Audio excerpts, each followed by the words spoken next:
Today, I want to talk to you about being healthy and about a simple way to boost your health both in the short term and in the long term. Stay tuned to learn more. Hello, everyone. Welcome to another episode of the Growth Philosophy Podcast, a bite-sized weekly podcast focused on empowering you to think better and upgrade your life. So let's talk about health. Lately, obesity and heart disease has been on the rise, mainly because people have been binging on junk snacks. It's easy to give in to the temptation when you're home and junk snacks are within easy reach. However, it comes at a cost, and our health pays the price. The good news is you can take steps to improve your health and well-being and do so simply, without worrying about going through some elaborate and complicated diet protocol. It doesn't have to be that hard. Improving your health doesn't have to be complicated or confusing. And here are, in fact, two simple things you can do today. In fact, things that can help you a lot. The first one is reducing the amount of refined sugar you have regularly. And the second one is cutting down on how much red meat you eat regularly. I'm going to go into more details about them now. So let's look into refined sugar first.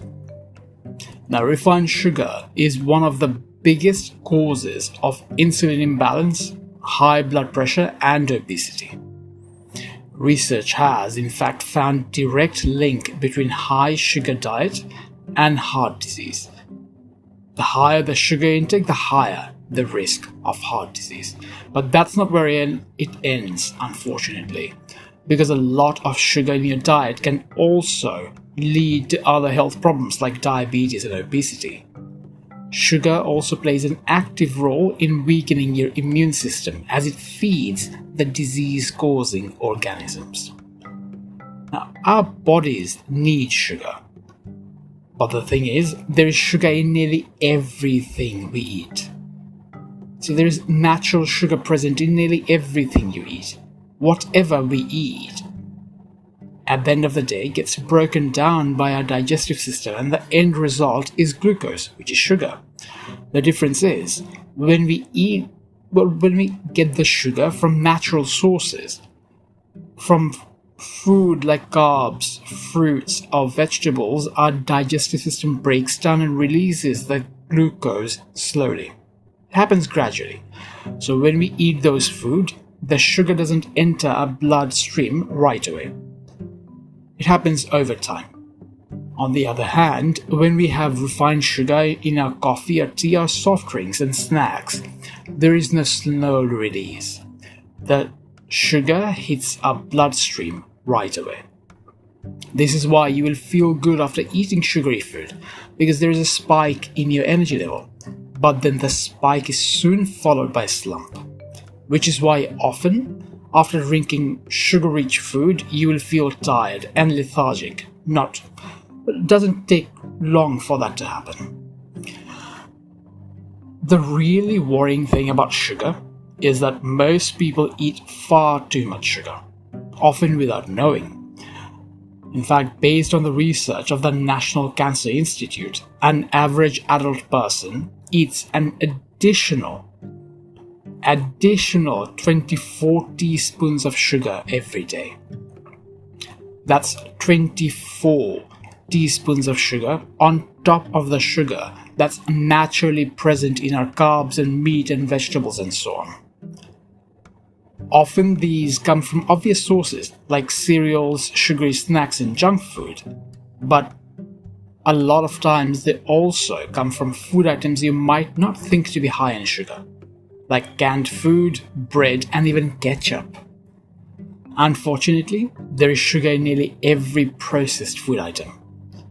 All you need to do to check that amount of sugar in something is to check the ingredients list on the packaging of the bottle, packet, or can.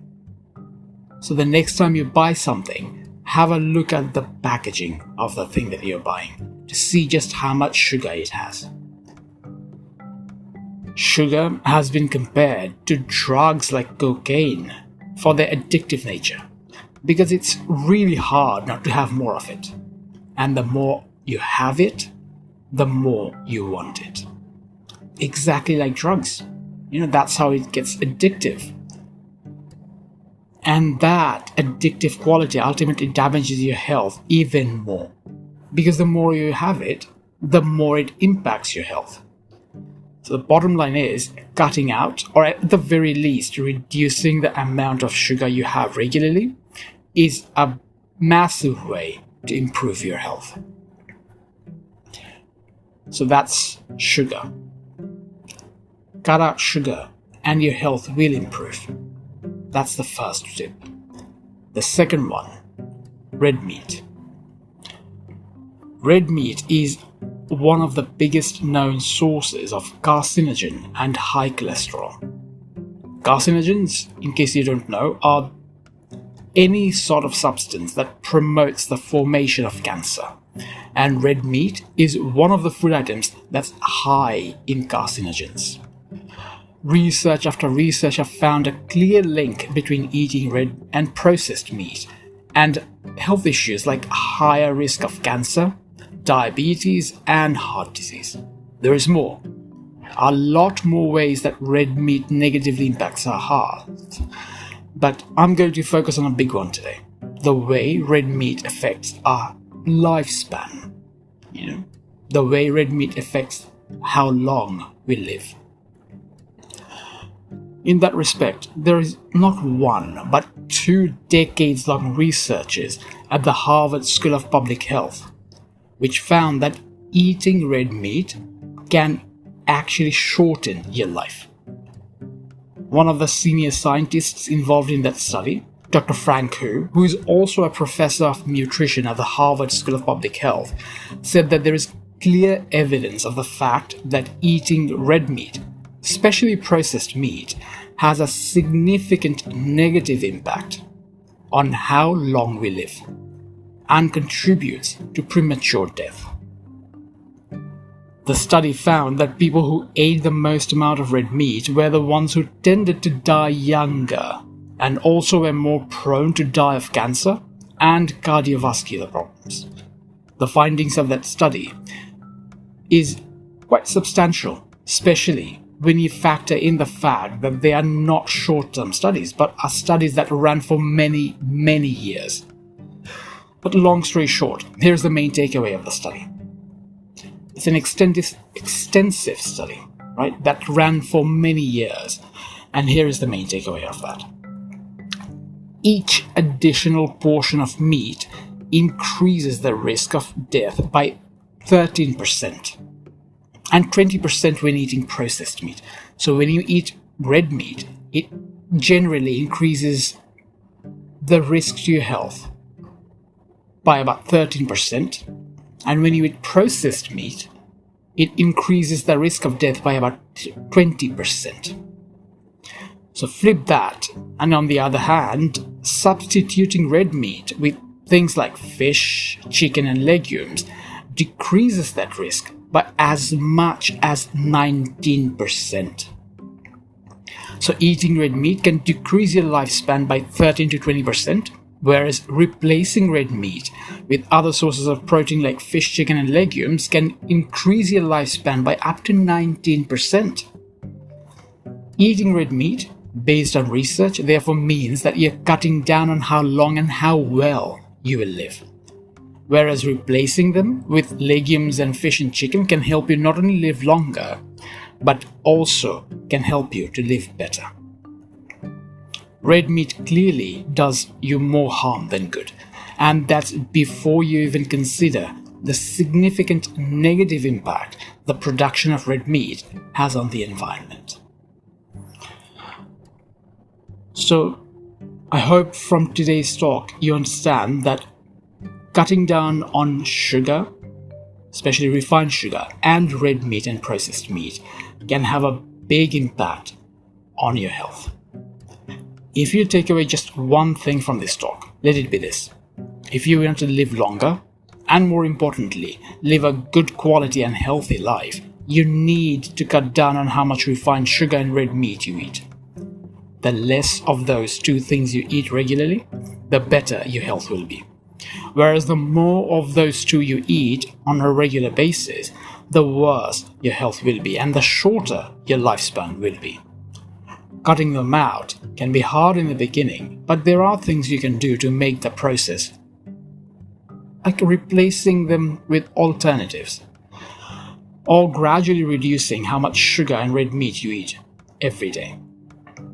Those two things can make it easier for you to cut them out, or at least to cut them down. Those can be good ways to start if you can't just cut them out completely. It will be better if you can cut them out completely from your diet right away, but that can be tough to begin with, so start small. I used to take 3 teaspoons of sugar with my coffee, as well as milk and a whole lot of it. Now, I drink my coffee black, so you can do it too, even if it takes a bit of time. If it's too difficult to go completely cold turkey, cut them down a bit to begin with, and then slowly decrease how much sugar and red meat you have over time.